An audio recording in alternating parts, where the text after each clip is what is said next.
El propòsit d'aquesta presentació és inspirar a les docents de centres FAIG en què fer amb les màquines de fabricació digital. La primera part presenta la tecnologia de forma genèrica i la segona mostra exemples de treballs fets a centres FAIG. Hi ha dues presentacions, una pensada per a primària i una per a secundària. Les dues presentacions són essencialment les mateixes, però hi ha algunes diapositives que no apareixen en la de primària i només apareixen en la de secundària. Aquí en aquest vídeo veurem la de primària i després al final veurem juntes les diapositives que s'inclouen en la presentació de secundària. Al principi de la presentació ens trobarem amb un índex amb tots els enllaços als punts corresponents de la presentació. Cada màquina la iniciem amb una diapositiva que té un enllaç als videotutorials d'inici que vam preparar des del programa FAIG. La talladora làser és una màquina que grava, marca i talla en 2 dimensions.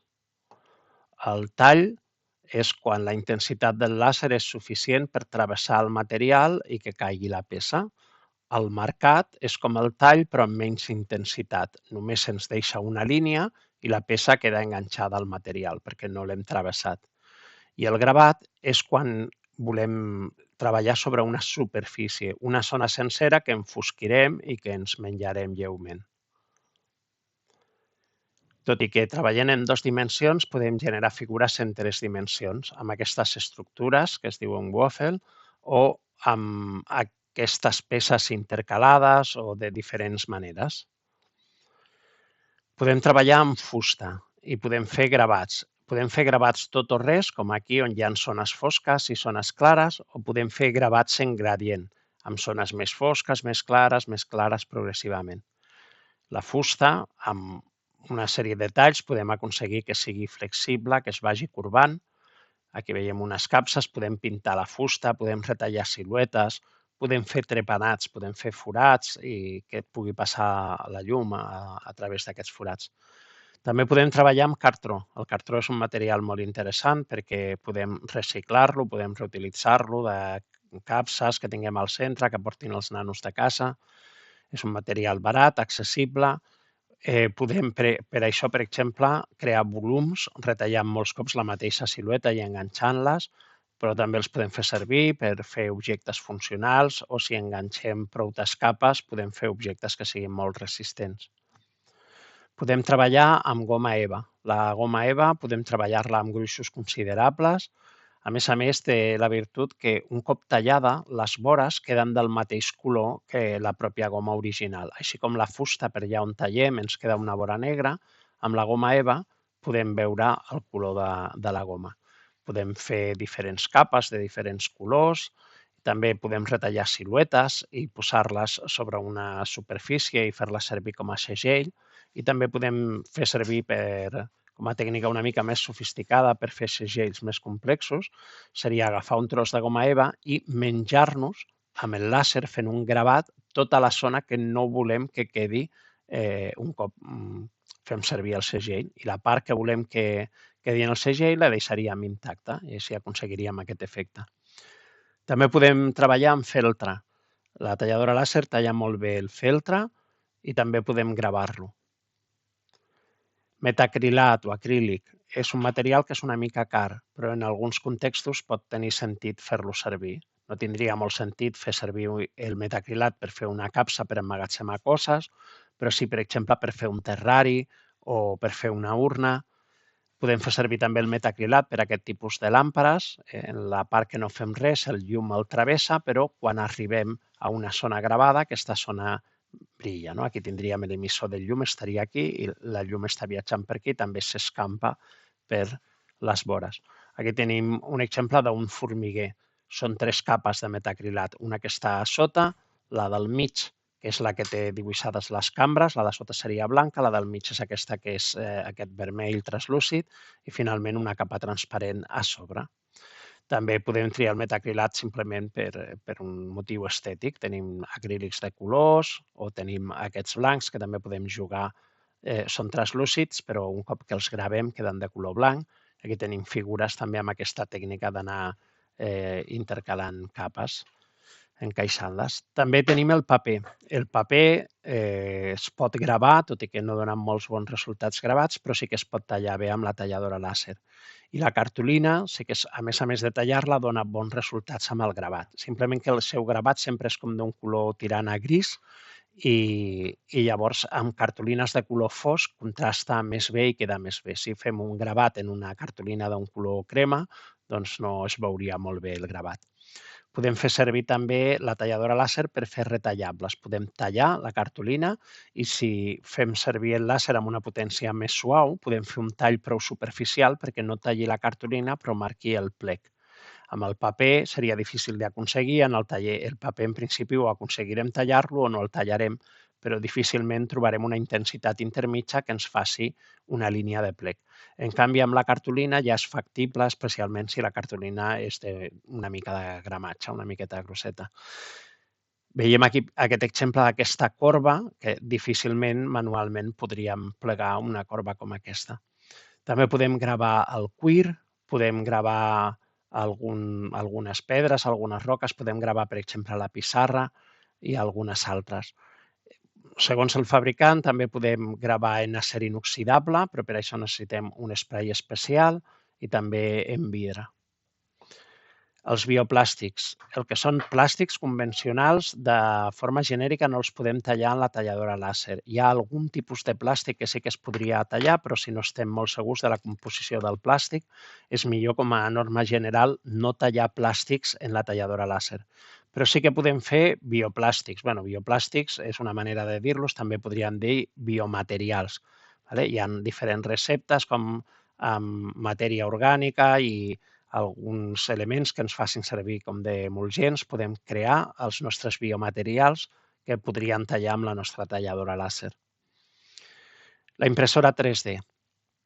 La impressora 3D és una màquina que va deixant capes de material fos i capa rere capa va construint una figura en 3 dimensions. En àmbit educatiu normalment farem servir el PLA. El PLA és un bioplàstic, és un plàstic que es fa sobretot a base de blat de moro, és biodegradable i els tenim amb additius per aconseguir molts acabats, moltes textures diferents. Els tenim que van canviant de color, que imiten textura de la fusta, fluorescents, translúcids, amb lluentor metàl·lica, que depenent de l'angle des del qual el mirem brilla com d'un color o d'un altre. També tenim el PETG, que és un plàstic que és una miqueta més dur que el PLA. No té molta diferència, però una mica més fort sí que és. I també tenim els plàstics que en comptes de quedar rígids un cop acabada la figura, podrien ser flexibles. La brodadora té només per posar un rodet de fil a la banda de la canilla i, per tant, d'una vegada només podem fer brodats d'un únic color. Però si fem dissenys que tenen diferents colors, podem brodar la part d'un color, després la màquina ens avisa, canviem el rodet de fil per un altre color. El plotter de tall és una màquina que dibuixa i talla material en 2 dimensions. Per al dibuix, si fem servir un bolígraf, un rotulador convencional, podem tenir resultats com aquests, que potser no tindrien molt sentit, ja que no serien molt diferents del que podríem fer amb la nostra fotocopiadora, que és una tecnologia molt més còmoda, més àgil, més ràpida. En canvi, podria tenir sentit fer servir el plotter de tall per al dibuix si posem, per exemple, rotuladors de pintura opaca d'algun tipus especial, com aquests, per exemple, que són daurats i platejats fets sobre una cartolina negra, donant un resultat que no podríem aconseguir amb les nostres impressores. També té sentit fer servir el plotter de tall en dibuix per a gran format. Si tallem un rotllo de paper d'embalam a tot el llarg que sigui el nostre plotter de tall, doncs podem aconseguir treballar d'aquesta mida. Després, com que és amb rotllo, és en continu, podríem fer-lo molt llarg, fins a 3 metres, i podríem anar combinant diferents tires de materials fins a aconseguir la superfície que volguéssim. Requereix una mica de pràctica, hem d'anar en compte que el material no se'ns arrugui i que el rotulador estigui correctament col·locat, perquè si no, després de dibuixar les línies, quan aixeca el rotulador per posicionar-lo en un altre lloc, ens podia deixar alguna de les línies que veiem per aquí. Amb el plotter de tall podem tallar paper, cartolina per fer retallables i també podem retallar vinil. Amb el vinil podem fer adhesius per enganxar en objectes i també podem posar-los a les parets. Normalment el vinil per la paret és un vinil que té un adhesiu menys potent, fet que permet poder-lo retirar de la paret tranquil·lament després sense arrencar la pintura o sense deixar restes d'adhesiu. Podríem posar vinils també en vidres i també existeix vinil termotransferible. És un vinil que després de retallar-lo i preparar-lo el posem sobre el tèxtil i amb calor, amb una planxa, aconseguim que aquest vinil quedi fusionat, quedi enganxat al teixit i que sigui resistent als rentats. I també podríem tallar amb el plotter de tall altres materials, com ara, per exemple, el coure adhesiu o la goma eva, tot i que ja hem dit que la goma eva també la podem tallar amb la talladora làser i normalment ho farem així perquè és una tecnologia que normalment és més ràpida, més àgil i ens dona més bons resultats amb menys esforç. Alguns processos que podem fer servir per aprofitar el plotter de tall seria l'estèncil o Starseed, seria agafar un acetat o fins i tot una cartolina i retallar la plantilla. Llavors, el que seria fer una samarreta en vinil tèxtil seria un procés una miqueta més lent, perquè samarreta a samarreta hauríem de retallar, retirar les parts que no volem, aplicar l'escalfor. En canvi, amb l'Starseed, amb una sola plantilla, podem pintar moltes peces de teixits diferents. És fàcil fer uns degradats molt bonics. Després d'aplicar la plantilla, posem una base de color i a sobre anem canviant de colors i anem aconseguint fer aquests degradats. Té algunes limitacions, com per exemple que per fer un llaç com aquest, la zona d'aquí dintre se'ns cauria, llavors hem de deixar una tira perquè ens uneixi.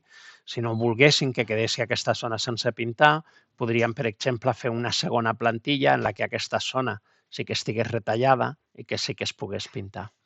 I una altra tècnica interessant és la serigrafia. La serigrafia no té aquest tipus de limitacions, ens permet posar illes de material. Normalment es fan unes plantilles amb cera sobre un teixit de seda, però nosaltres podem generar la plantilla si tenim aquest bastidor, aquest marc amb la roba de seda, tapant-la en comptes amb cera amb un vinil retallat amb el plotter de tall que enganxaríem a la nostra plantilla i després abocaríem la pintura i l'escamparíem a través dels forats de la seda per allà on no hi ha el vinil, passaria la pintura i tacaria el nostre teixit.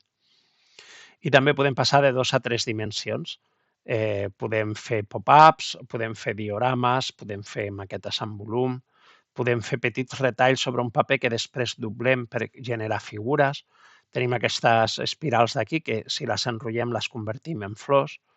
Podem anar fent diferents treballs en 3 dimensions. Aquí tenim un exemple d'una mena de diorama amb diferents frames, amb diferents capes que anem col·locant en profunditat i generen aquest dibuix, que en aquest cas també té un llum a darrere per convertir-lo en una làmpara. I aquí veiem altres menes de làmpares o fanalets, simplement retallant un tros de cartolina amb el plotter de tall, en aquest cas fent servir 2 capes, una capa sota de taronja i per sobre una capa amb aquest retall negre. I què podem fer amb aquestes màquines en el context dels nostres centres educatius? Doncs veurem que podem fer productes per als nostres projectes, també podem fer mobiliari, millora, reparació i manteniment del centre, podrem fabricar-nos materials didàctics i podrem fer serveis a la comunitat. Productes per als nostres projectes. Bé, aquí tenim un exemple d'una situació d'aprenentatge d'I5, un grup que estava treballant en fer un carnestoltes amb material reciclat, estaven construint aquesta estructura i havien després de posar-li una granota, un mono que farcirien i estaven construint les potes. Tot això era material reciclat i això eren potes d'una taula d'IKEA, no sé si les coneixeu, però són unes potes que per dintre estan buides, tenen només aquí al final una part sòlida de material i després tenen unes parets molt fines. Llavors, quan volíem encaixar una pota amb l'altra, el cargol que tenia no es podia aguantar enlloc. Llavors necessitàvem una peça com aquesta que permetés posar els claus en la zona sòlida de la pota de baix i aquests claus en la zona sòlida de la pota de dalt. Llavors, la gràcia és que quan estaven construint això amb els nanos i van veure que teníem aquest problema, van pujar amb tots els nens al FatLab i en un moment un adult va dissenyar aquesta peça, no només la silueta, sinó també els forats per als claus. Llavors van baixar a la classe i com que això ja té un gruix de 3 mil·límetres, ens podia aguantar perfectament un clau i els nanos van poder martellar els claus i unir-lo. La gràcia d'aquesta situació és que, tot i que els nanos no saben dissenyar aquesta peça, ja han vist un exemple en el qual aquesta tecnologia els ha resolt un problema que tenia. La idea és que a poc, a base d'experiències d'aquest tipus, vagin adquirint el coneixement de per a què es poden fer servir les màquines i el criteri de quan fer-les servir per solucionar alguna de les seves necessitats. Aquí tenim un exemple d'un cas diferent. Aquest era una nena que en tercer d'ESO havia fet una optativa de disseny 3D i estava a quart d'ESO i estava fent una optativa de robòtica. Havia de construir el seu robot i per col·locar una peça sobre un eix necessitava una abraçadera, però no en tenia cap. Sabia que podia demanar-la als docents, però que trigarien igual 1 o 2 setmanes en portar-li. Tenia el temps limitat per construir el seu robot per al concurs de robòtica i com que ella ja sabia dissenyar i sabia que al centre hi havia una impressora, va dissenyar en un moment aquesta peça i com que era una peça molt petita i que no requeria molta qualitat, que la va imprimir com en qualitat mínima, doncs en 20 minuts ja tenia la seva abraçadera i va poder seguir treballant en el seu robot. Per mi va ser una experiència molt interessant veure això perquè era un cas, era una alumna brillant, era el cas d'una alumna que havia ja integrat l'aprenentatge com un recurs per a solucionar problemes en altres contextos. I això crec que és el que d'alguna manera hauríem d'anar facilitant que vagi passant ja des d'infantil i primària, anar coneixent les possibilitats d'aquests recursos de fabricació digital. Aquí tenim un altre exemple. Aquí tenim nanos de segon de primària. Estaven en un projecte en el que estaven estudiant ergonomia. Estaven mirant hàbits saludables, posturals. Aquí veiem, per exemple, de quan van fer l'exposició en la fira, doncs el tema que havien estat mirant també de com ens col·locàvem la motxilla.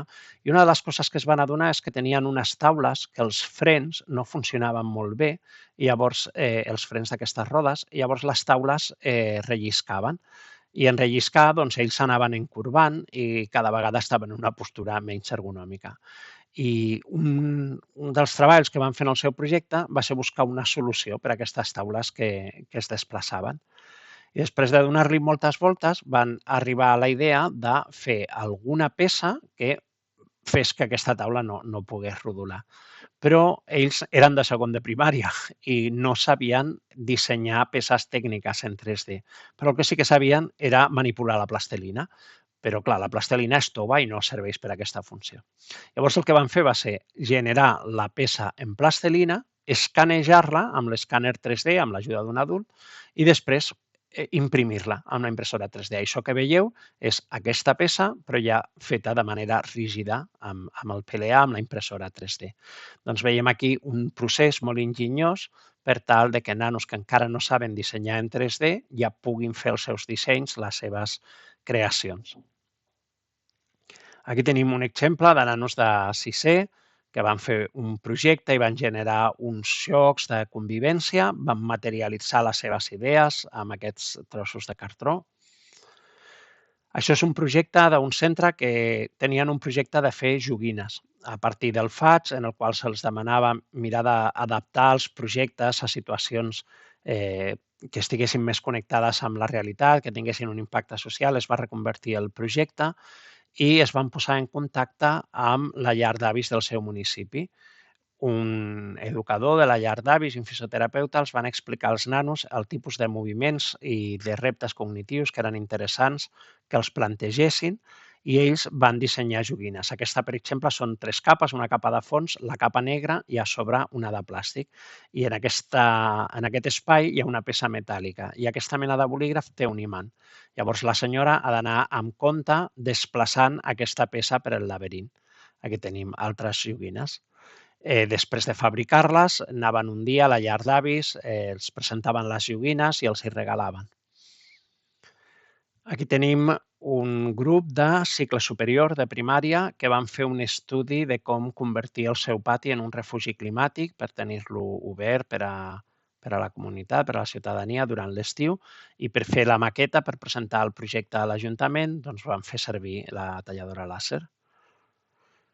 Aquí tenim un centre que va organitzar un esdeveniment esportiu i crec que això era un comptador d'assistència de participants en aquest esdeveniment. Aquí ens costa de veure una mica la xifra perquè el color és molt semblant al color de la fusta i perquè sempre veiem aquestes formes que estan marcades. Una solució, si volem crear una cosa com aquesta, és simplement posar per davant un paper vegetal, fins i tot un full de paper normal, i com que ja és prou translúcid, veiem només els números que es van formant sense veure la resta de la figura. Aquesta tira de leds estava controlada per una placa que van programar. També altres campanyes, veiem una campanya d'una capta de sang en la qual van fer alguns cartells, una altra campanya de mesures contra la sequera, per exemple, van dissenyar aquesta peça per posar-la en els pulsadors de les fonts, que prems el botó i surt aigua. Llavors, si posaves aquesta peça, que ja la van dissenyar com de la mida de les fonts que tenien en el municipi, no pots fer tot el recorregut, fas només una part i, per tant, dura menys estona i cau menys aigua. Aquí tenim una mena de torretes per fer el planter per a l'hort, fetes per nanos d'inicial. Aquí tenim diferents mapes, aquests estan fets amb fusta, aquests estan aprofitant cartró, projectes d'ESO. Aquest era un projecte de mobilitat sostenible, van estudiar diferents possibilitats de mobilitat i després per l'explicació van generar els seus mapes amb cartró. Aquests vitralls estan fets retallant, no estic segur si va ser amb la talladora làser o amb el plòter, 2 capes del que veieu aquí de color negre. Llavors, tenien una capa, tenien els plàstics dels filtres dels focus, els col·locaven a sobre de la part negra que ja estava retallada, marcaven amb un rotulador per on, retallaven i enganxaven. Així anaven fent i quan tenien tots els plàstics tornaven a enganxar a sobre l'altra placa. Aquí veiem segells, com havíem comentat abans, de tot el tros de goma eva, amb el tall làser hem anat devastant, hem anat menjant-nos tota la part que no volíem. Aquesta eren uns segells de diferents quantitats de litres d'aigua estalviats, van fer algun tipus d'activitat on depenent de les coses que havies fet, de les mesures que havies aplicat per estalviar aigua, et feia com el reconeixement d'haver estalviat X litres d'aigua i se't posava un segell. Això és el mànec que se li enganxava aquesta peça de goma eva per l'altra banda. I això és un institut que feien un fanzine feminista i per fer tota la gràfica van fer aquesta sèrie de segells. Aquí veiem un úter, diferent iconografia feminista, en la qual anaven dibuixant per tal de crear la gràfica d'aquest fanzine. Després tenim un projecte d'upcycling o supraciclat. És la idea d'agafar una peça i reutilitzar-la, reciclar-la, però li fem aquest up, aquesta pujada de nivell, perquè l'hem fet nosaltres, perquè l'hem fet al nostre gust i això li dona més valor.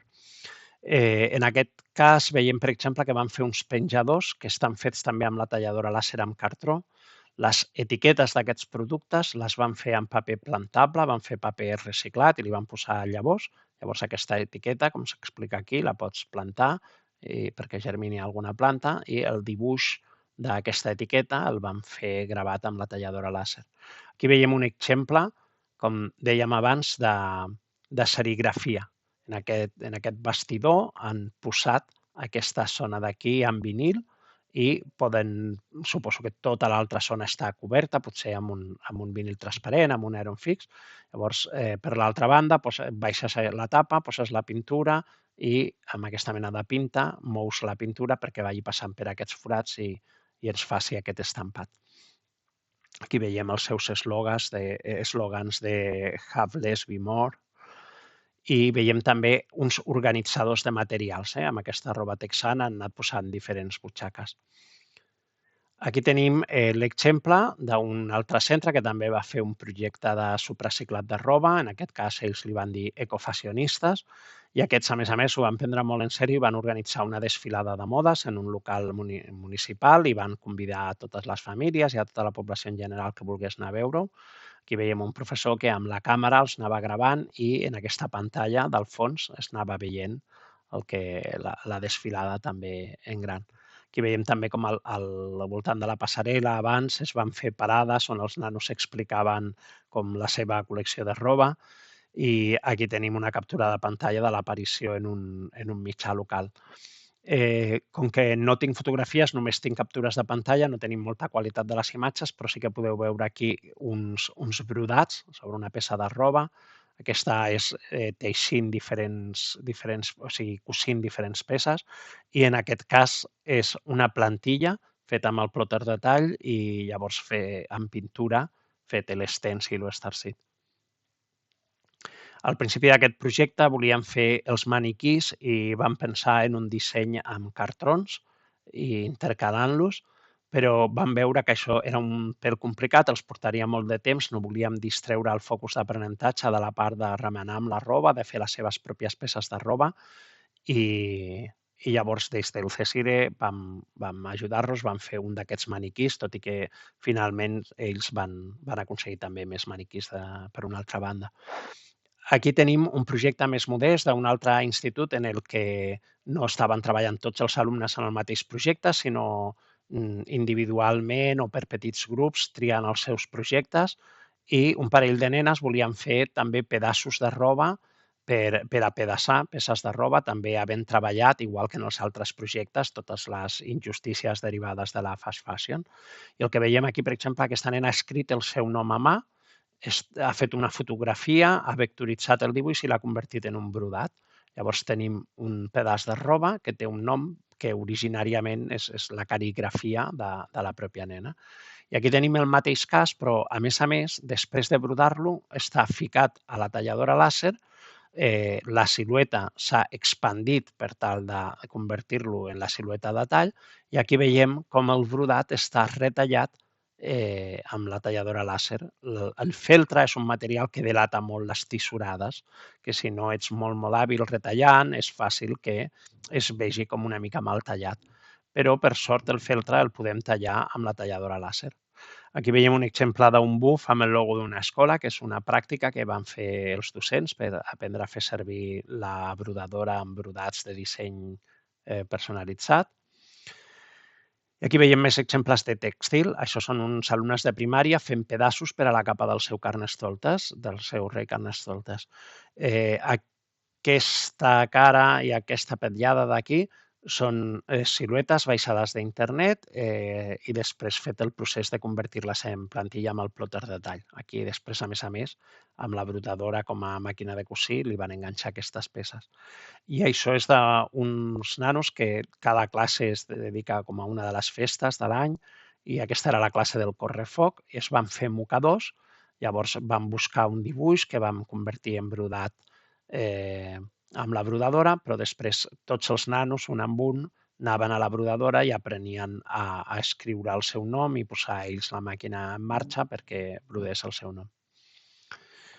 Aquí tenim un exemple de decoració també, un centre que fan un pessebre vivent i llavors per les diferents parades aquests cartells els van fer gravant sobre fusta amb la talladora làser. Aquí tenim un joc d'unes mesures d'estalvi d'aigua, havies d'unir com el dibuix amb la proposta, amb la mesura. Aquí un grup de sisè va fer una caixa sobre la regla, van crear uns podcasts, els van pujar a internet i aquí van crear aquestes fitxes amb els QRs per accedir a aquest podcast. Aquesta caixa tenia aquesta tapa, que està retallada també la goma eva amb la talladora làser. Llavors era una caixa per tenir-la al centre i em penso que potser també a través del centre de recursos poder-la deixar en altres centres. I aquí tenim un altre grup que em penso que estaven fent un projecte sobre la qualitat de l'aigua i estaven llegint un conte d'una sirena que no podia respirar per contaminada que estava l'aigua i també com per provar una mica les possibilitats d'aquesta tecnologia, que els nanos comencin a descobrir les màquines, van fer aquests punts de llibres de la sirena del seu conte. Aquí tenim un projecte lliure de 3D.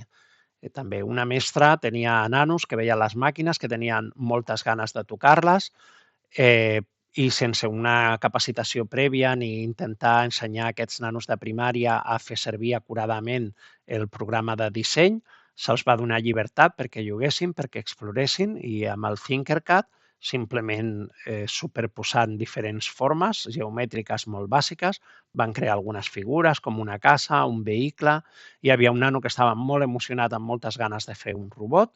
La mestra li va deixar explorar lliurement i ell va crear aquest peu amb el turmell per una banda, aquesta cama amb el genoll per una altra, aquestes caderes en part de les cames. Si veieu, en realitat són figures geomètriques molt simples superposades, va fer les peces per separat i després amb la pistola de silicona les va enganxar i ja teníem el nano tan feliç amb el seu robot. I en qualsevol cas va servir per fer la descoberta de les possibilitats d'aquesta tecnologia. I aquí tenim un altre cas d'un projecte de per què ens cauen les dents i van imprimir un model d'aquestes boques amb aquestes peces de les dents. Això no és fabricació digital, però és molt maker haver-se adonat que la forma de sota de les ampolles de 2 litres recordava la forma d'uns queixals i pintar les ampolles de blanc i convertir-les en queixals i fer aquesta boca. I no m'he pogut estar d'afegir-la aquí en aquesta presentació. Aquí tenim uns punts de llibre fets amb la talladora làser, un grup de primària que per reunir diners per al viatge de sisè fan un túnel del terror i el que van fer va ser que van buscar aquestes imatges horroroses i de terror i les van gravar sobre cartró. Podeu veure aquí les tires de cartró d'haver-se'ls menjat molt, que sembla com un ús inadequat del material, però en realitat li dona un aspecte molt més terrorífic i un resultat bastant interessant. I ho van combinar amb aprenentatges de la classe de robòtica i amb aquestes plaques van programar sensors de moviment, de manera que quan t'apropaves sonava un so esfereïdor o s'encenien en algunes uns llums als ulls, uns llums vermells o coses per l'estil. Aquí tenim un centre que va decidir fer la seva felicitació de Nadal d'una manera molt original. És un vídeo que van fer per enviar a les famílies i aquí us he posat diferents captures de pantalla.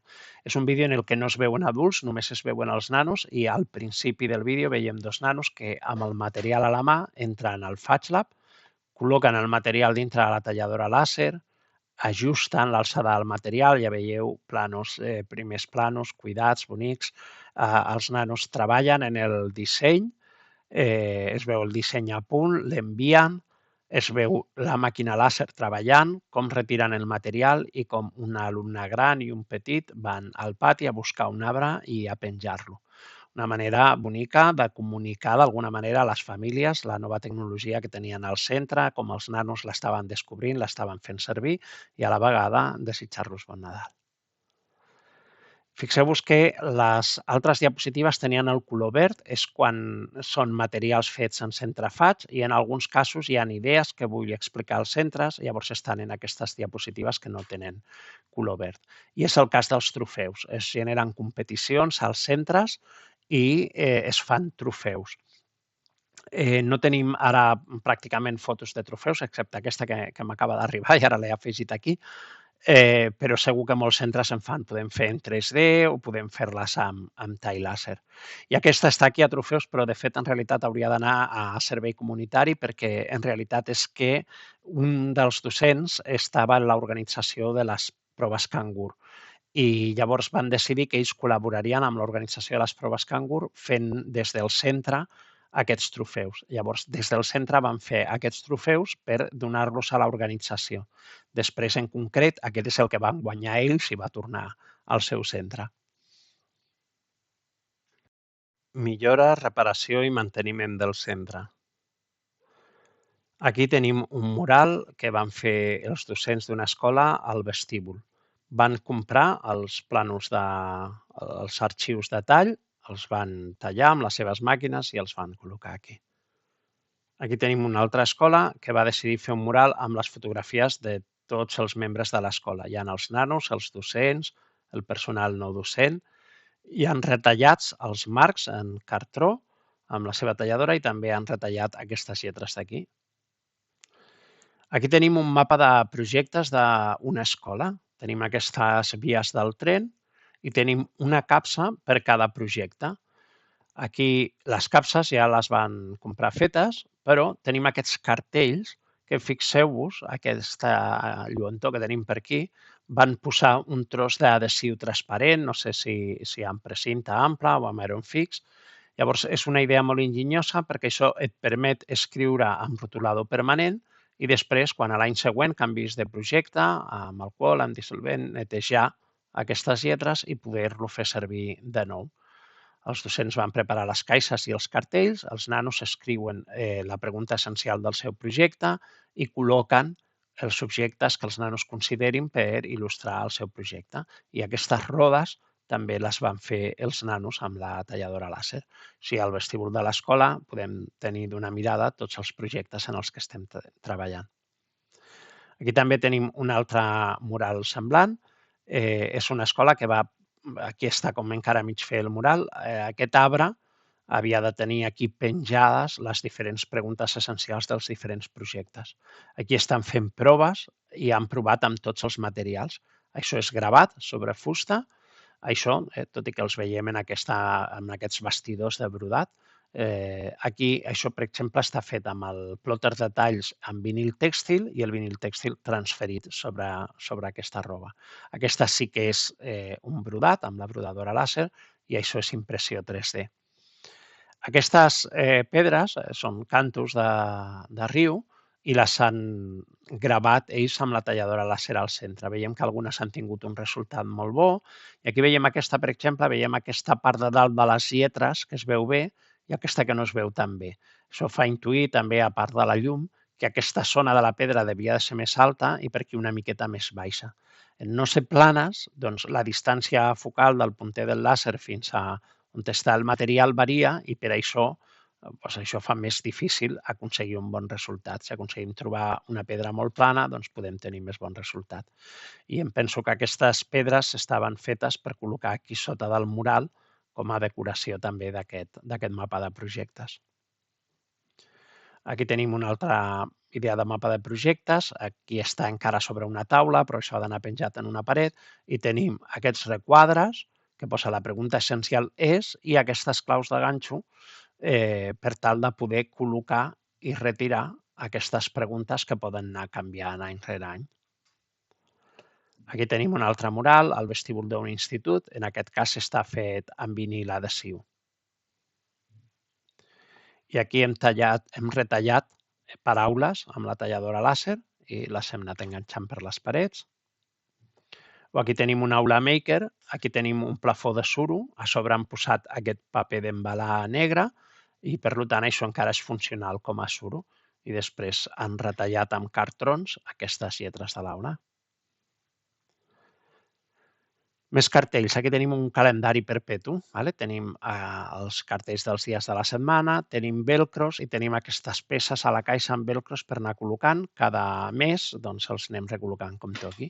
Si us fixeu, aquestes vores dels números no estan negres perquè no són retalls de fusta, sinó que són retalls de goma eva, d'un color, d'una tonalitat semblant al de la fusta. I aquí tenim també un altre cartell de càrrecs. Podem trobar-nos a les escoles cartells de tota mena. Aquí, per exemple, tenim llesques de fusta en les que hem gravat el nom dels arbres per posar-los al pati, identificar els arbres que tenim. Aquí he posat papallona reina ara per posar-lo en l'espígol, però és perquè era un espígol que havíem plantat en un projecte per atreure pol·linitzadors i s'esperava atreure a la papallona reina amb aquest espígol. Aquí tenim un cartell d'un Fab Lab on podeu veure aquest cas que us deia de gravat de gradient, on gravem zones més clares i zones més fosques. Aquí tenim un altre cartell que han fet dient si fa sol apagueu els llums. han dibuixat ells a mà, els nanos, al cartell i després l'han escanejat i l'han gravat en el cartell. O aquí un cartell d'una aula d'infantil. Això és d'un centre de secundària en el que a l'entrar tots els nanos deixen els mòbils a les caixes, després passa el conserge recollint totes les caixes i les porta a direcció i a darrera hora del matí passa per les aules repartint les caixes. Eren caixes de cartró i amb el trote de l'any s'anaven trencant les caixes de cartró i cada any s'havien de renovar totes les caixes. I aquest any uns alumnes van preparar aquestes caixes de fusta amb la intenció de que ja durin per sempre. Més objectes funcionals. Aquí tenim això, no sé exactament quina finalitat tenia, si era per posar llapisos o què és el que havien de guardar aquí. Aquí eren uns docents que tenien taules grosses i quan els nanos es posaven a fer exàmens, doncs veien els exàmens del costat i per tal de que no es copiessin van fer simplement aquestes potes tan senzilles sobre fusta i amb cartrons grans poden subjectar-les i fer aquestes pantalles. Això és el cas d'un centre que a l'equip motor volia animar a tots els docents a fer servir les màquines de fabricació digital. Es va fer una jornada de claustre presentant les màquines i tots els materials als que podien accedir explicant les pràctiques guiades i com fer servir les màquines doncs estan penjats en algun wiki i aquí tenim el QR. Llavors van repartir aquestes targes als assistents a aquestes jornades. I això és un sonòmetre, això és una caixa feta amb talladora làser, dintre té una tira de leds i una placa, i la placa està programada perquè detecti el nivell de so i en base al nivell de so encén més o menys leds. Llavors els nanos poden veure el soroll que estan fent i autoregular-se millor. I també veiem aquí expositors per a la biblioteca, per poder tenir, a part dels llibres en els prestatge, poder destacar alguns, fer-los més visibles, doncs aquests expositors fets simplement amb 2 peces encaixades, molt senzills. I, per què no, en una festa de Nadal també pels mestres, per diferenciar les copes, doncs unes anelles de goma eva amb un tall per poder-les ficar i treure i gravats els noms dels docents. Per al FatchLab podem tenir mostraris, per exemple. Això és un mostrari dels efectes de variar la tensió del fil. Això està brodat amb tensió 0, 1, 2, 3. Pot variar depenent del tipus de fil i de material, però dona una idea. Aquí tenim una canilla vermella i un fil negre i de com un excés de tensió et farà sortir la canilla i veure el color que hi hagi a la canilla si no has tingut la precaució de posar-los del mateix color i com també amb una tensió molt baixa doncs tenim unes línies molt més gruixudes, no? És la mateixa tipografia, però aquí és molt estret i aquí és més gruixut. Aquí tenim les diferents tipografies que té la brodadora a la memòria per defecte, si no fiquem un brodat personalitzat i simplement fent servir pel menú, o aquí una altra de la mida de les lletres, perquè els nanos poguessin veure en mida real com quedaria la lletra gran, la lletra mitjana i la lletra petita. Això no està fet, està comprat, però el poso aquí com a idea. En qualsevol centre podríem fer-nos en fabricació digital uns calaixets petits, però la gràcia és tenir una cosa així a prop de la talladora làser perquè de vegades quan retallem generem petits o grans cercles o quadrats o estrelletes, retalls que podrien ser útils en un altre treball. Llavors, si ho tenim a mà i hem acabat, podem col·locar aquí les peces per tal de poder-les anar aprofitant. Aquí tenim amb cartró de 6 mil·límetres feta aquesta caixa per recollir tots els tests de material i gravats que tenim aquí. Ja més endavant, com a recursos, veurem una mica què és això del test de material. I altres coses que es poden fer com a reparacions, per exemple, abans del programa FATS vaig estar en un centre en el qual es perdia, no sé per què, no sé si passen tots els centres, la part de dintre dels expenedors de celo. Un expenedor de celo que té un valor, que és bo, i que ja no es pot servir perquè s'ha perdut aquesta peça. Llavors, amb els alumnes de quart d'ESO vam estar treballant en el disseny d'aquesta peça. Com que teníem expenedors de celo més amples i més estrets, doncs es van fer 3 eixos diferents, però els rotllos de celo tots són iguals i amb un únic disseny per tots ja servia. Llavors es van imprimir moltes peces i el concert ja les té al calaix i quan es perd un, agafa l'eix que correspongui, li posa i ja ho pot substituir. Si estem en un centre en el que tenim alumnes de secundària que estan fent optatives o assignatures dins de tecnologia de disseny 3D, doncs són oportunitats d'aprenentatge, dissenyar aquestes peces, però si no, si estem a primària o no tenim alumnes com qualificats per fer aquest treball, doncs també simplement podem buscar dintre de la xarxa que ens ho passin des d'un altre centre, baixar-les de repositoris oberts, aquests arxius per tal de poder fer la reparació. Aquí tenim unes guixetes que tenien unes portes de plàstic que es trencaven fàcilment i com amb disseny 3D van fer aquestes peces per reparar aquestes manetes. També tenien una aula de música on el terra era de parquet i els faristols havien perdut les potes de goma i estaven ratllant el terra. Doncs aquestes potes, que eren molt fàcils de dissenyar, les van fer, les van posar als faristols i van deixar de ratllar el terra. O en les cadires, això és una cadira escolar, diguem-ne, aquesta és la part metàl·lica i aquesta és la fusta, i tenen una peça de plàstic d'unió. Aquí, unint aquestes dues peces, hi ha un rematge o un cargol. Doncs aquesta peça no n'hi ha de recanvi. Si es trenquen o es perden, no pots reparar la cadira. Llavors, és tan senzill com amb la impressora 3D, dissenyar la peça i poder reparar-la. Aquí també tenim un exemple van demanar professors de primària, que aquests són de primària no, de primer d'ESO, aquests són els noms de les seves classes, uns clauers per al lavabo. I els nanos de quart, que estaven treballant el disseny, van fer aquests clauers i els professors se'ls hi van tirar enrere perquè eren molt sexualitzats. Llavors van fer aquesta versió. Llavors va ser interessant el procés de disseny en el qual, si no fas l'entrevista inicialment amb el client, amb la persona que et fa l'encàrrec, doncs pots estar treballant per un resultat que després no t'acceptaran. No? I també com l'experiència d'aprendre la necessitat d'aclarir primer amb l'altre què és el que està esperant.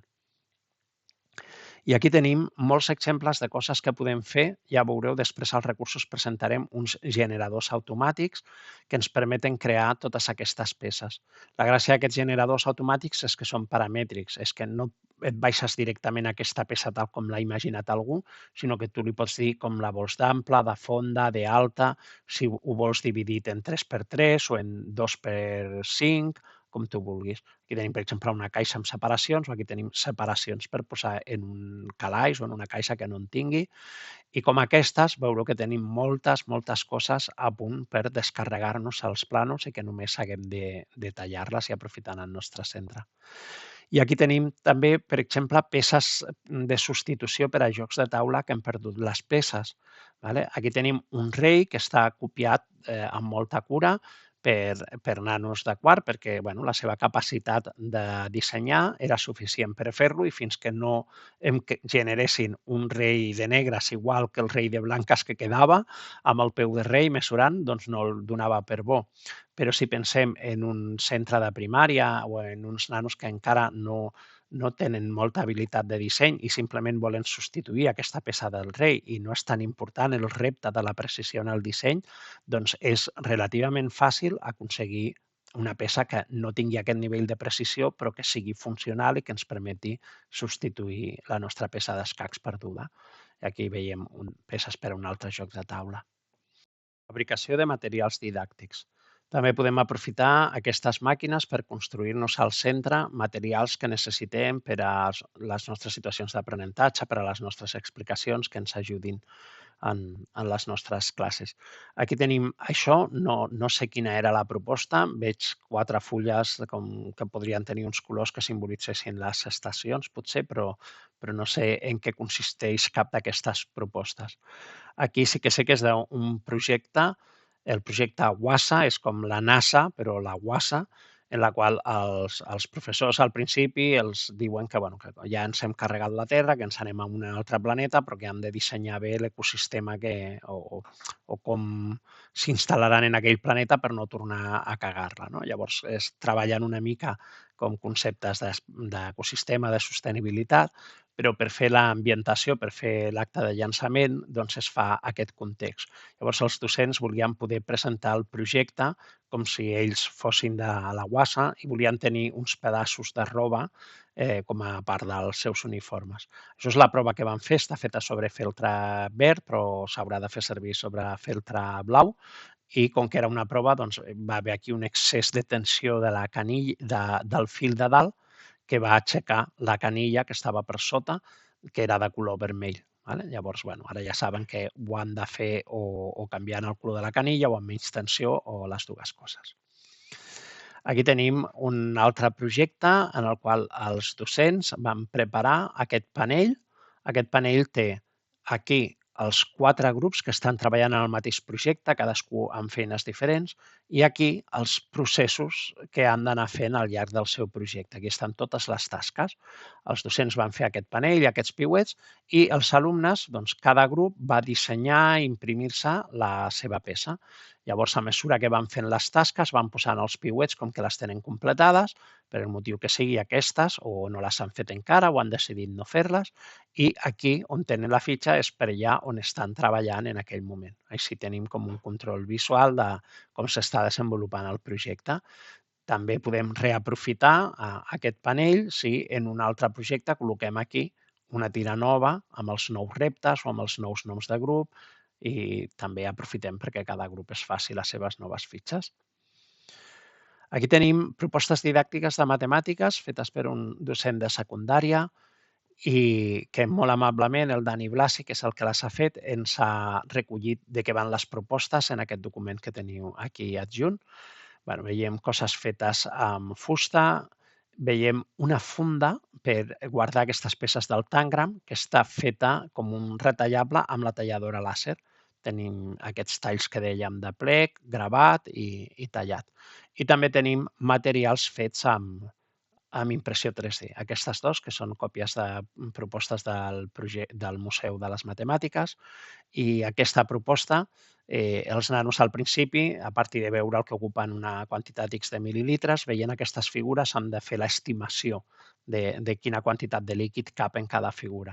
Després poden mesurar i fer els càlculs que vulguin per mirar de determinar quina quantitat d'aigua cabrà i finalment fan la prova empírica de tirar-la i també fan càlculs d'error. Aquí tenim també exemples de projectes de tecnologia, trens d'engranatges o materials per poder fer una mica de thinkering, poder-les anar muntant i desmuntant. I també podem construir els nostres jocs didàctics. Aquí teniu l'enllaç a 10 torns del col·lapse, que és un joc de taula fet per docents per ensenyar el model energètic, és una proposta molt interessant, sobretot per secundària, tot i que em consta que en algun cas s'ha fet servir en els últims cursos de primària. Aquí tindríem, per exemple, els Story Cubes, aquests daus que en cada cara podem posar el dibuix que vulguem, són fàcils de fer i ens els podem fer amb els motius, amb els temes que nosaltres vulguem. Aquí veiem diferents exemples de com fer rellotges o com aprendre l'hora, les estacions en diferents idiomes, en aquest cas o en anglès o en català. També podem tenir puzzles, en aquest cas veiem puzzles d'anatomia, podríem fer puzzles del que volguessin amb les comarques de Catalunya, podem fer-les amb peces simplement de puzzle típiques però que tinguin el dibuix que nosaltres vulguem. Tenim generadors online que ens faciliten la feina. Espirògrafs, entrenadors elèctrics, Connecta. STEMFI és un projecte obert, és com una mena de Lego, però obert. Et pots baixar les peces, pots imprimir-les en 3D, pots tallar-les en talladora làser i hi ha una comunitat darrere desenvolupant aquestes peces. Tenim també aquests telers. I aquí tenim alguns exemples més. Aquest, per exemple, un professor d'educació física que necessitava unes balises que es poden comprar, però diu, segur que ho podem fer. També en aquest cas ho vam dissenyar amb alumnes de batxillerat del centre, però probablement en repositoris tipus Thingiverse els podem trobar. En aquesta peça es col·locaven les xinxetes, es col·locaven aquestes peces amb les punxes i aquesta peça es col·locava aquí. Llavors, després tu pots ficar aquí dintre un full i quan apretes, aquestes punxes travessen el full i deixen la marca. Llavors, imprimint unes quantes i fent diferents patrons, et serveixen de punts de control d'una cursa. O aquí el professor de l'aula d'acollida feia jocs en els quals necessitava triar lletres a l'atzar i ens va demanar que féssim una ruleta Llavors, això per dintre està buit i aquí hi ha aquesta punxa, aquesta peça es col·loca aquí dintre i gires amb els dits. I aquí sobre, aquesta mena de dònut de paper, tenia totes les lletres dibuixades. Aquí, per exemple, doncs un motor, havien de fer unes pràctiques de posicionament els de robòtica, però clar, no es veia tan bé quants graus s'havia girat. Si posaven aquestes peces de plàstic aquí, doncs aconseguien saber quan havia girat, es podia veure molt més clarament. I aquí veiem diverses eines, mesurador de diàmetres o peus de rei, no? Potser no tenim un peu de rei per cada alumne i volem fer una pràctica en la que tothom ha de mesurar coses, doncs amb les nostres màquines de fabricació digital ens podem fabricar els nostres peus de rei. Aquest és un exemple fet amb cartolina.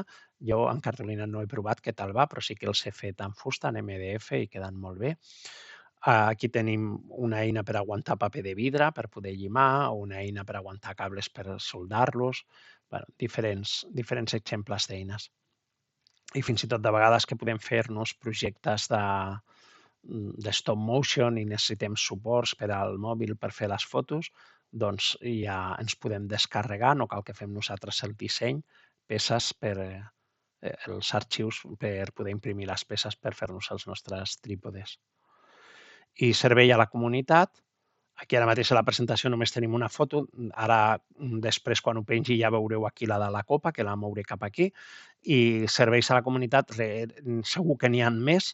De fotografia ara mateix només tinc aquesta. Era un col·laborador d'una escola en el qual havien fet projectes junts. Era una botiga de comerç sostenible i responsable que es deia l'Abra, i pel seu 30è aniversari doncs, l'Escola Prat de la Riba els van regalar aquest arbre. També sabem d'una comunitat d'habitatge que el centre els han imprès els números per les portes, o diferents demandes d'altres escoles, d'alguns veïns, gent que ha anat als Faig Labs a demanar si els podien ajudar amb alguna cosa, i un dels sentits del programa Faig és fer xarxes, fer comunitat, i és posar la tecnologia que tenim als centres a disposició de tothom. Una de les possibilitats que es poden fer en els nostres Faig Labs, si els obrim a la comunitat, són espais de reparació. Aquí veiem, per exemple, unes tisores que s'havien trencat i com amb aquestes dues làmines, una enganxada per cada banda, ja podien tornar a fer servir aquestes tisores, o un punter làser que tenia una peça de protecció per no apretar accidentalment el botó i es va trencar. I aquí està la peça de substitució. O un paraigües, que la peça de plàstic que uneix la roba amb la varilla s'havia trencat, doncs aquesta és una peça impresa de nou en 3D i cosida el tros de roba aquí, doncs es pot tornar a col·locar en la varilla.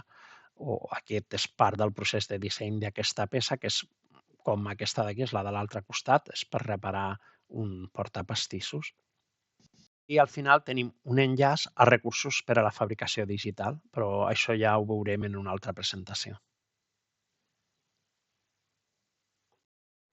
I ara veurem algunes diapositives que he pensat que col·locaria només en les presentacions per a centres de secundària o escoles-institut. Hi ha moltíssima informació ja en la presentació anterior i de vegades tanta informació aclapara als docents. Llavors, en qualsevol cas, queda a criteri vostre decidir quines de les diapositives feu servir en una presentació o en una altra. Aquí simplement hi ha la recomanació d'aquestes no posar-les a primària, però podeu eliminar de les que hi ha a primària o podeu afegir algunes d'aquestes o com considereu. Aquí, quan estem explicant la talladora làser, expliquem altres processos que podem fer amb la làser, i és el cas de fer-la servir per a fer una PCB. Una PCB és una placa per a fer un circuit imprès. És un recurs que pot ser útil per a professors de tecnologia, però principalment a secundària. És una placa de coure a la que li tirem una capa d'esprai, de pintura negra, la fiquem a la talladora làser i allà li fem el gravat amb un disseny de les nostres pistes de coure que hem de tenir a la nostra PCB. La talladora làser grava, i quan grava en realitat el que fa és que crema la pintura, però no pot menjar-se el coure. Llavors, aquesta placa en realitat té una capa de plàstic i a sobre aquesta placa de coure. Llavors, un cop tenim això, el que hem de fer és aquesta peça l'hem de ficar 15 minuts en una solució al 50% salfumant i 50% aigua oxigenada, i això el que farà serà que es menjarà el coure. I aquí en aquestes zones només quedarà el plàstic, perquè el coure desapareixerà. Llavors, després, quan acabem, en dissolvem, retirem aquesta pintura i ja tenim això d'aquí. Tenim aquest coure que ha quedat intacte perquè estava protegit dels àcids amb la pintura i aquesta zona, que és això que veieu aquí, aquest marró, és el color del plàstic que hi ha darrere, perquè aquí és on sí que s'ha menjat el coure. Després s'han de fer forats per posar els components. Llavors s'ha de fer una altra peça de fusta amb els forats allà on t'aniran forats a la placa. Es col·loca la peça de fusta amb els forats a sobre i amb un dremel, amb un microtaladre, es fan els forats per poder soldar aquí els components. I aquí tenim una mica també la invitació a explorar altres processos possibles. Aquí hi ha un article en el qual aquesta persona explica el seu procés de com genera aquestes figures inflables a partir de bosses de plàstic i explica tot el procés, tota la seva exploració. I aquí veiem també la idea d'agafar, per exemple, una fulla i doncs anar amb una foto amb els colors invertits, cremar i aconseguir aquesta litofania. Aquí tenim l'exemple de maquetes. Això és una maqueta de centrafats, però feta a mà, retallada manualment. Doncs, bueno, com s'explica en la presentació de recursos disponibles, en aquest tutorial s'explica com fer maquetes de forma automàtica, d'una forma més senzilla amb Terrain 2 per baixar el volum i amb Kirimoto per laminar-lo, però també estem treballant en aprofitar les dades de l'Institut Cartogràfic de Catalunya per tal d'aconseguir mapes molt més precisos. I aquí veiem els ajuts tècnics. Tenim com a mínim 4 centres FATS que estan treballant en projectes així, busquen un col·laborador local que sigui una associació que treballi gent amb funcionalitat diversa i es tracta de veure quines són les necessitats reals dels seus usuaris i generar solucions. En alguns casos, depenent de les nostres capacitats de disseny, simplement buscarem en repositoris específics i imprimirem peces de tipus universal i en altres casos podrem estudiar exactament les característiques de la solució que necessiten i dissenyar-la nosaltres. Altres projectes de 3D social, per exemple, hi ha un projecte, una ONG, que imprimeix pròtesis per gent de països empobrits, amb persones que difícilment podrien aconseguir accedir a una pròtesis, però com que són materials, són complicades de fer, han de ser precises, han de ser funcionals, han de ser resistents, normalment no les podem dissenyar des dels centres. Però una manera de col·laborar amb aquesta ONG és, a part de fer tota la sensibilització, doncs poder fer una campanya en la que expliquem què és el que està fent aquesta gent, imprimim nosaltres aquests ninos i vendre aquests ninos per recaptar fons per als materials i els enviaments per a aquestes pròtesis. Un altre projecte és Chimiobos, és per nanos que estan fent quimioteràpia i llavors doncs, per amagar aquests goters, fer aquestes caixes personalitzades, és mirar què és el que li agrada al nano que ha de fer aquestes sessions de quimioteràpia i adaptar la caixa. Ja hi ha algunes ONGs que ho fan en col·laboració i que ens facilitarien l'enllaç amb un hospital en el que sí que estiguin disposats a fer-lo servir i aquest model de la forma base que té les mides necessàries i les característiques normatives per poder fer-la servir en un entorn real. Aquí teniu, per exemple, un article, un projecte en el qual es fa servir 3D per a ajudar a la recuperació del coral. També podríem fer servir el 3D per dissenyar peces per als nostres projectes d'electrònica, per sostenir motors o piles. Aquí tenim, per exemple, per fer displays, en el qual nosaltres posem diferents LEDs i amb una placa ho controlem. I si a sota hi ha els LEDs, tenim aquesta peça i a sobre un paper, doncs podem aconseguir generar el nostre display gegant. Això són peces per col·locar sobre polsadors, per fer un joc que hem d'anar pulsant un botó, hèlices per a generadors eòlics. Aquí, per exemple, en aquest vídeo, era una nena que volia fer aquest vaixell, però clar, el motor no el podíem ficar sota l'aigua. Llavors el que fem és que el motor i la pila els tenim a fora i l'hèlice per transmetre el moviment vam descarregar d'internet una Union Cardant i llavors la feina que va haver de fer la nena va ser dissenyar aquesta peça, que era la peça que sostindria aquesta unió cardant, l'hèlice i a sobre la unió amb el motor. Un nano havia de fer un LED cube, uns LEDs soldats entre ells i després tots aquests LEDs es controlen amb una placa i es van encenent i apagant fent patrons ben bonics. I aquesta era la peça per sostenir els LEDs en el moment de soldar-los. Aquesta peça anava girada cap per avall, això que veieu aquí són les potes, i això és la distància a la que ens mantenim retirats de la part de baix per tal de poder enfonsar el LED fins aquí. Llavors això es posa cap per avall, es col·loquen els nous LEDs i es doblen les potes i es van soldant entre elles. Això es fa en els 3 pisos i després s'uneixen. I aquí tenim un projecte de visual i plàstica molt interessant. És l'Institut Salvador Sunyer de Salt, que el que van fer, volien fer aquest mural en una cargolera, però cada nano amb la seva fotografia va aprendre a vectoritzar per quantificació, no? per 3 nivells de llum diferent. Si us fixeu, veieu que tenim un gris clar, un gris fosc i un negre. Llavors, cada nano havia de treure les 3 plantilles de la seva imatge. Llavors, després, amb spray, passaven sprayant el seu retrat i sobre aquest conjunt de retrats es feia el retrat de Salvador Sunyer. Podem fer servir les màquines de 3D per imprimir els nostres robots de disseny casolà o, per exemple, Otto, que és un projecte de robòtica obert, doncs també de Box6PI ens podem descarregar les peces per amb tall làser tenir aquest xassis. Normalment es fa també amb impressió 3D. I fins aquí les diapositives pensades per secundària.